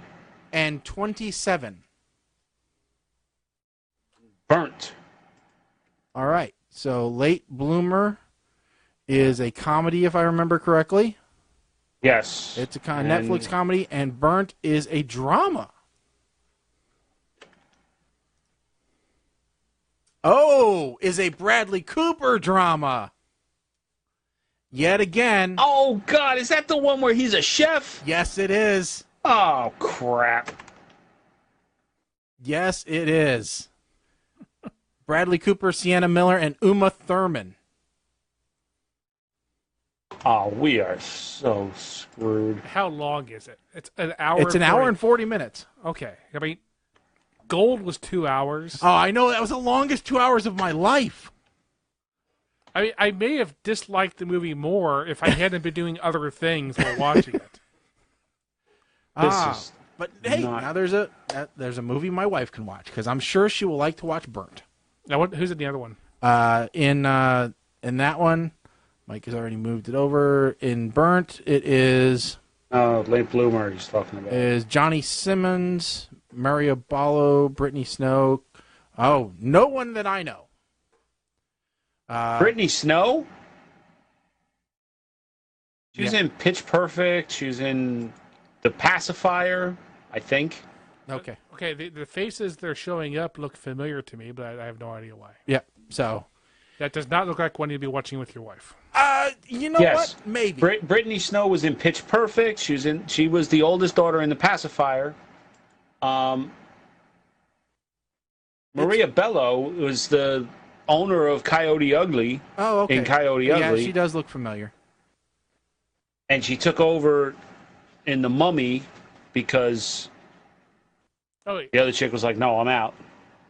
It said directed by Kevin Pollak. Is that Kevin Pollak, the actor? That is... No.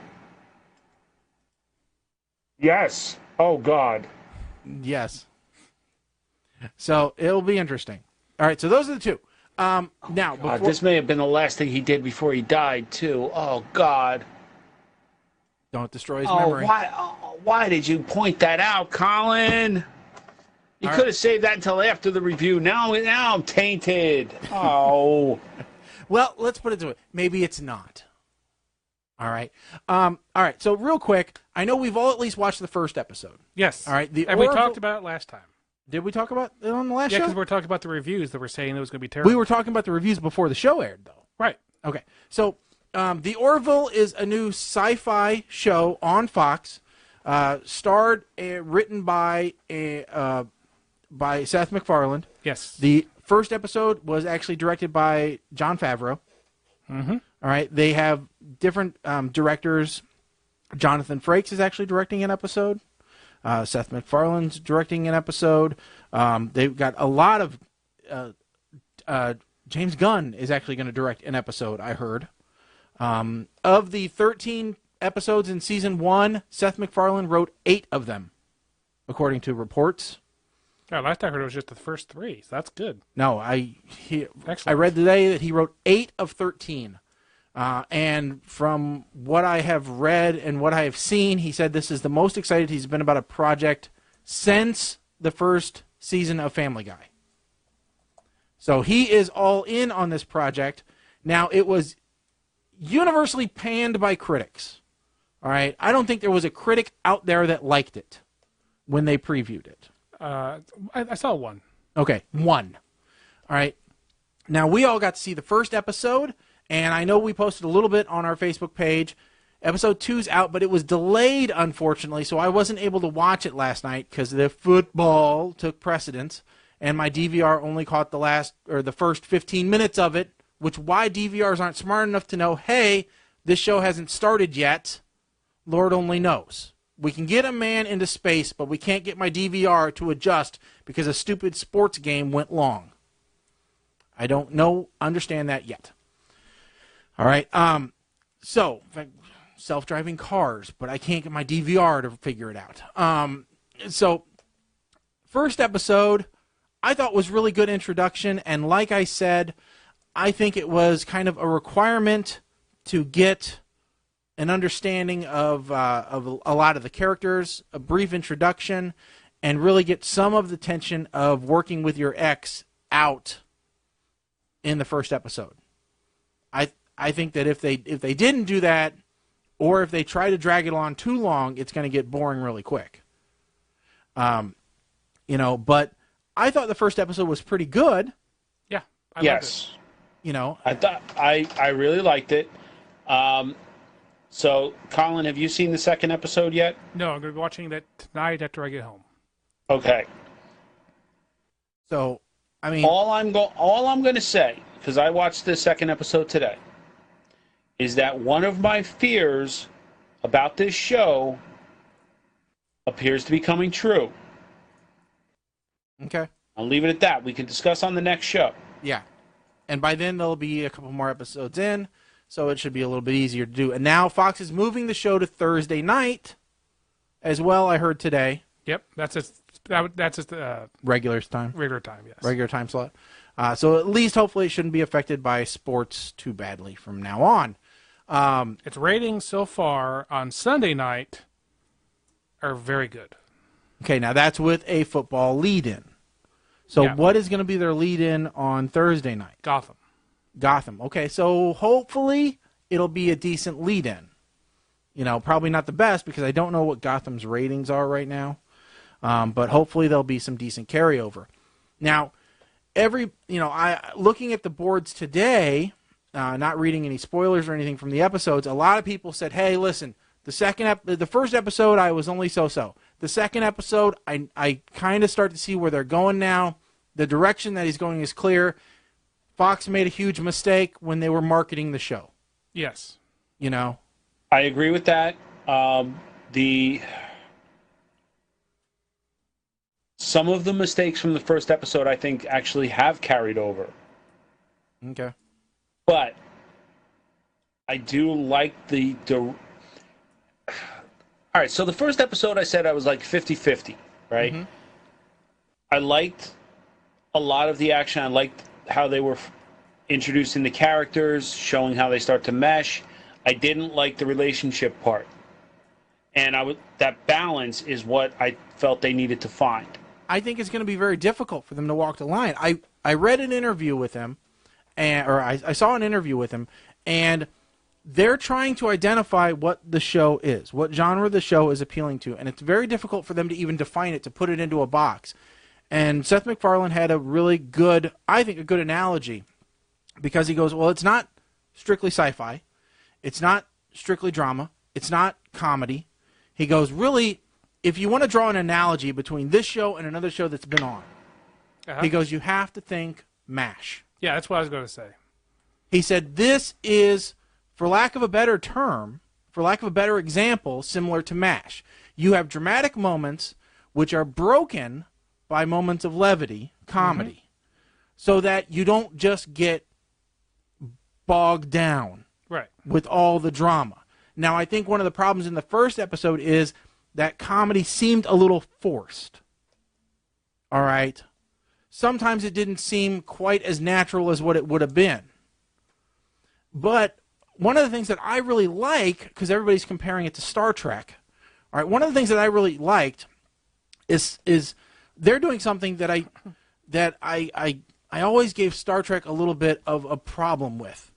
Star Trek creates this utopian society, all right, where we've all solved our differences, you know, and Gene Roddenberry did that on purpose. Yes. All right, he said, no, humanity's good with each other now.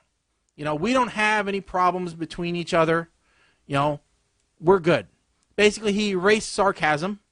He erased differences. He said, nope, everybody's cool. Well, you know, and only in some episodes did they ever deal with that, mostly from the xenophobia standpoint of things. But, you know, in the Orville, you still have jackasses. Yeah. All right?